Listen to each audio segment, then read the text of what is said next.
성경 읽어주는 남자입니다.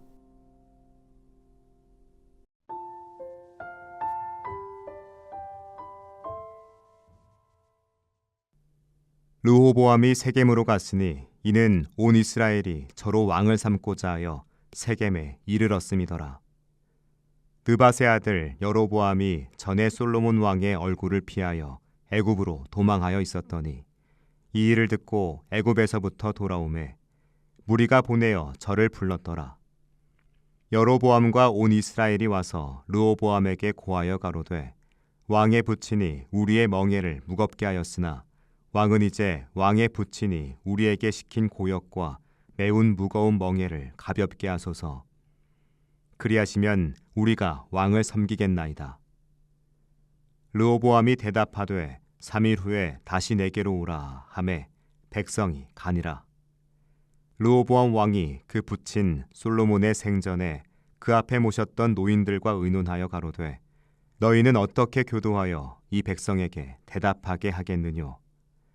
대답하여 가로되 왕이 만일 이 백성을 후대하여 기쁘게 하고 선한 말을 하시면 저희가 영영이 왕의 종이 되리이다 하나 왕이 노인의 교도하는 것을 버리고 그 앞에 모셔있는 자기와 함께 자라난 소년들과 의논하여 가로되 너희는 어떻게 교도하여 이 백성에게 대답하겠느뇨? 백성이 내게 말하기를 왕의 부친이 우리에게 매운 멍에를 가볍게 하라 하였느니라. 함께 자라난 소년들이 왕께 고하여 가로되 이 백성들이 왕께 고하기를 왕의 부친이 우리의 멍에를 무겁게 하였으나 왕은 우리를 위하여 가볍게 하라 하였은즉 왕은 대답하시기를 나의 새끼손가락이 내 부친의 허리보다 굵으니 내 부친이 너희로 무거운 멍에를 매게 하였느나 이제 나는 너희의 멍에를 더욱 무겁게 할지라. 내 부친은 채찍으로 너희를 정치하였으나 나는 전갈로 하리라 하소서. 3일 만에 여로보암과 모든 백성이 르호보암에게 나아왔으니 이는 왕이 명하여 이르기를 3일 만에 내게로 다시 오라 하였음이라. 왕이 포악한 말로 대답할세 노인의 교도를 버리고 소년의 가르침을 좇아 저희에게 고하여 가로되 내 부친은 너희의 멍에를 무겁게 하였으나 나는 더할지라. 내 부친은 채찍으로 너희를 징치하였으나 나는 정갈로 하리라 하니라. 왕이 이같이 백성의 말을 듣지 아니하였으니 이 일은 하나님께로 말미암아 난 것이라. 여호와께서 전에 실로 사람 아이야로 느밧의 아들 여로보암에게 고한 말씀을 응하게 하심이더라. 온 이스라엘이 자기들의 말을 왕이 듣지 아니함을 보고 왕에게 대답하여 가로되 우리가 다윗과 무슨 관계가 있느뇨? 이새의 아들에게서 업이 없도다. 이스라엘아 각각 너희 장막으로 돌아가라.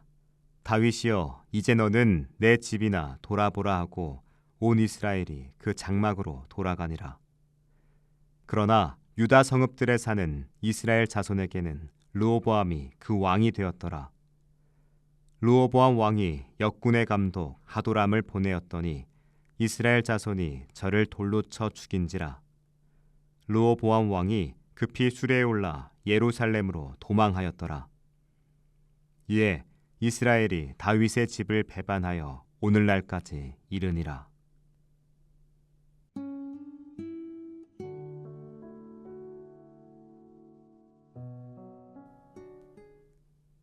솔로몬 사후 그의 아들 르호보암이 왕위에 오릅니다. 이스라엘 백성은 그에게 솔로몬 시대 무거운 멍에와 고된 노동을 덜어달라고 간청하죠. 백성들의 요청은 구조적 불의로 인한 고통에 대한 절규였습니다. 솔로몬의 위대한 건축은 막대한 세금과 강제 노역 위에 이루어졌고 백성들은 고통에 신음하고 있었죠. 그들의 요구는 정의의 회복을 바라는 절박한 외침이었습니다. 르호보암은 시험대에 올랐습니다. 그에게 주어진 선택지는 아버지의 통치 방식을 그대로 답습해 백성들을 억압할 것인지 아니면 백성들의 아픔에 귀 기울여 새로운 정의의 왕국을 세울 것인지였습니다. 르호보암은 두 그룹, 즉 원로들과 젊은 신하들에게 조언을 구합니다. 원로들은 백성들의 목소리에 귀 기울여 그들의 짐을 덜어주라고 조언하죠. 겸손하게 백성을 섬길 때 그들이 영원히 왕의 종이 될 것이라고 충고합니다. 이 조언은 진정한 리더십은 힘과 권위에서 나오는 것이 아니라 백성을 향한 사랑과 겸손에서 비롯된다는 깊은 통찰을 담고 있었죠. 하지만 르호보암은 지혜로운 조언을 무시하고 젊은 신하들의 교만한 충고를 따릅니다. 그들은 왕의 권위를 과시하고 백성들에게 더 큰 압제를 가하여 왕의 위엄을 세우라고 말합니다. 르호보암은 그들의 조언에 따라 내 손가락이 내 아버지의 허리보다 굵으니 내 아버지보다 더 무거운 멍에를 지우겠다고 선포합니다. 오만한 르호보암은 백성들의 고통을 외면하는 선택을 하죠. 그 선택은 이스라엘 왕국의 분열이라는 비극적인 결과를 초래합니다.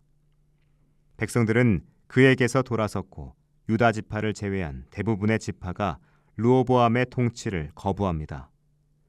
솔로몬의 위대한 통치가 끝난 지 얼마 되지 않아 하나님께서 다윗에게 약속하셨던 왕국이 정의의 부재로 인해 두 조각이 난 것이죠. 역대기는 이 사건을 하나님께로 말미암아 난 일이라고 기록합니다. 역대기는 이 사건을 하나님께로 말미암아 난 일이라고 기록합니다. 백성들의 외침을 외면한 교만하고 불의한 리더십에 대한 하나님의 심판이 공동체 분열이라는 형태로 나타난 것이죠. 리더십의 실패는 정치적 문제를 넘어 하나님의 정의를 거스른 윤리적, 신학적 실패였습니다. 이 본문은 우리에게 리더십의 본질에 대한 중요한 교훈을 줍니다. 진정한 리더는 힘과 권위를 과시하는 자가 아니라 백성들의 고통에 공감하고 그들의 목소리에 귀 기울이는 자입니다. 르호보암은 권위를 세우기 위해 백성들을 억압했지만 결과는 권위의 상실과 왕국의 분열이었습니다.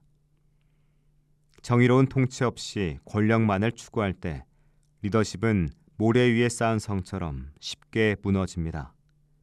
우리는 개인의 삶에서도 그리고 공동체에서도 르호보암과 같은 오만함에 빠지지 않도록 경계해야 합니다. 타인의 아픔을 외면하는 건 결국 자신과 공동체를 파괴하는 불씨가 됩니다. 르호보암의 이야기는 오늘날 우리에게도 큰 울림을 주죠. 우리는 얼마나 소외된 이들의 목소리를 외면하고 있나요? 정의를 외면하면서 하나님의 말씀을 외치는 위선을 범하고 있진 않나요? 우리 시대의 르호보암이 되지 않기 위해 겸손하게 귀 기울이고 연약한 이들과 연대하며 정의를 실천해야 합니다. 그것이 무너진 공동체를 다시 일으키는 유일한 길입니다. 기도하겠습니다. 주님, 르호보암의 교만한 마음이 아닌 이웃의 아픔에 귀 기울이는 겸손한 마음을 허락하소서. 아멘. 지금까지 묵상에 함께하는 교회 홍정한 목사, 내레이션 성경 읽어주는 남자였습니다.